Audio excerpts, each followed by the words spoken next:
গাজিয়াবাদ, উত্তরপ্রদেশের একটা নামী শহর। আর ওই শহরের একটা ছোট্ট কোনায় একটা কলোনি ছিল যার নাম রাজনগর। রাজনগর বেশ জনবহুল এলাকা, আর সেখানে আলাদা আলাদা ধর্মের লোকেরা একসাথেই থাকে। বছরের পর বছর একে অন্যের সুখ দুঃখের সাথী তারা। রাজনগরে দুটো পরিবার ছিল। একটা পরিবার হাসান আলীর, যিনি নিজের দুই ছেলে কাসেম, রহমান এবং তার স্ত্রী সাবিনার সঙ্গে থাকতেন। লোকাল মার্কেটে হাসান আলীর একটা সবজির দোকান আছে। আর অন্যদিকে তাদের প্রতিবেশী হলেন গিরিধর শর্মা, যিনি বেশিরভাগ সময় পুজো পাঠ করেই দিন কাটান। ওনার পরিবারে ওনার স্ত্রী সাবিত্রী আর ছেলে কৃষ্ণ থাকতো। গিরিধর শর্মাও ওই একই মার্কেটে দুধের ডেয়ারির দোকান চালাতেন। কাশেম আর কৃষ্ণ একই স্কুলে একই ক্লাসে পড়তো, আর দুজন বেশ ভালো বন্ধুও। একদিন মার্কেটে হাসান আলী তার দোকানে সবজিগুলো সাজাচ্ছিলেন। তখনই তার ছেলে কাশেম আর কৃষ্ণ স্কুল ড্রেসেই দোকানে এলো। আব্বু, এই নাও তোমার খাবার। আমি বলেছে সময় মতো খেয়ে নিতে। হ্যাঁ বেটা, ঠিক আছে, আমি খেয়ে নেবো। চাচা, কেমন আছো তুমি? আরে কৃষ্ণ, আমি ভালো আছি বাবা। তোমাদের পড়াশোনা কেমন চলছে? পড়াশোনা খুবই ভালো চলছে চাচা। খুদা হাফিজ আব্বু। খুদা হাফিজ বেটা। তারপর দুজনে মিলে স্কুলের দিকে এগিয়ে গেল। একদিন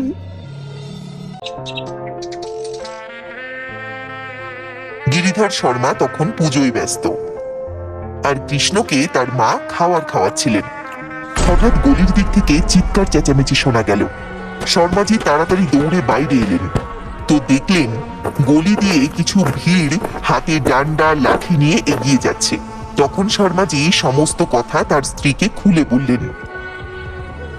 ওদিকে হাসান আলীর বাড়িতে যখন টিভি চালানো হলো, তখন সেখানেও দাঙ্গার খবরই চলছিল।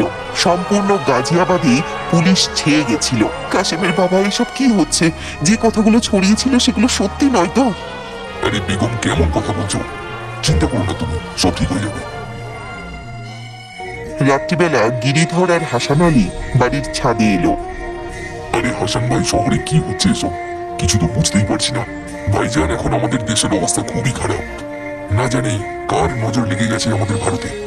আচ্ছা হাসান ভাই, কোনো প্রয়োজন পড়লে আমাকে বলবেন, আর সম্ভব হলে বাড়ির বাইরে বেরোবেন না। নমস্কার, চলি। হ্যাঁ ভাইজান, আপনারাও আপনাদের খেয়াল রাখবেন। আল্লাহ হাফিজ।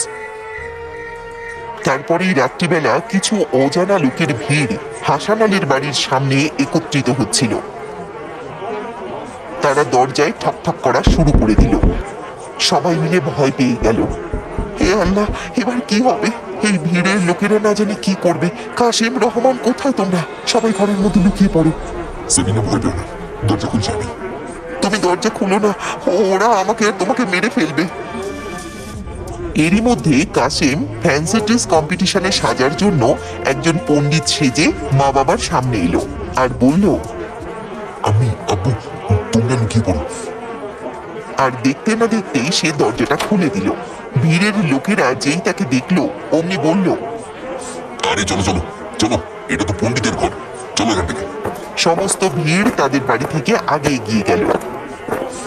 আর হাসান আলী, কাশেম, রহমান আর তার স্ত্রীকে নিজের বুকে জড়িয়ে ধরলেন।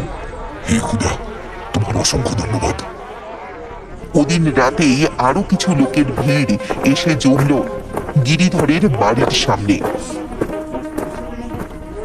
এই দরজাটা ভেঙে দাও, কার বাড়ি এটা? খোলো দরজা। হায় ভগবান, এ কি হচ্ছে?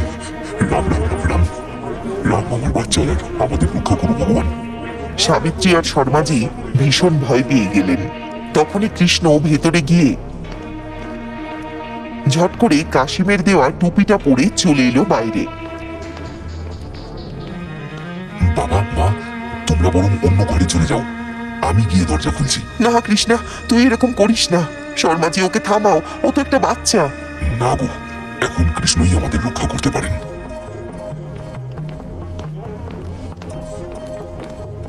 আর কৃষ্ণ গিয়ে দরজাটা খুলে দিল। ভিড় ওকে দেখে বলল, আরে ভাই চলো, এ তো কোনো মুসলমানের বাড়ি। ভুল খবর পেয়েছি আমরা। চলো চলো, আগে চলো। হ্যাঁ চলো এখান থেকে।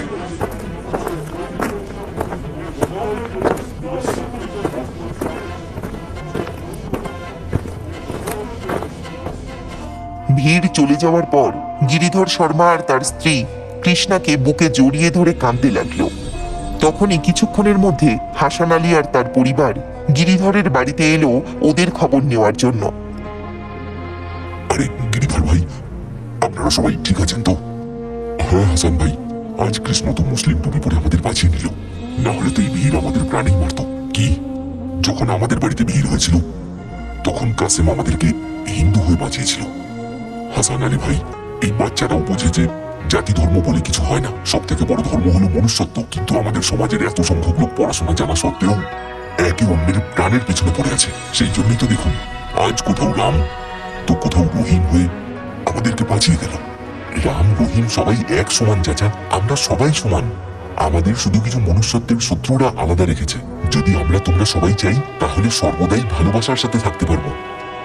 কাশেম আর কৃষ্ণা দুজন দুজনের হাত ধরে বলল, যেমন আমি আর কৃষ্ণ প্রতিজ্ঞা করেছি যে যা কিছুই হয়ে যাক না কেন আমরা ভারতকে ভাগ হতে দেব না, কারণ এই ভারতবর্ষ আমাদের। তারপর সবাই মিলে আনন্দের সঙ্গে সেখানে বাস করতে থাকলো।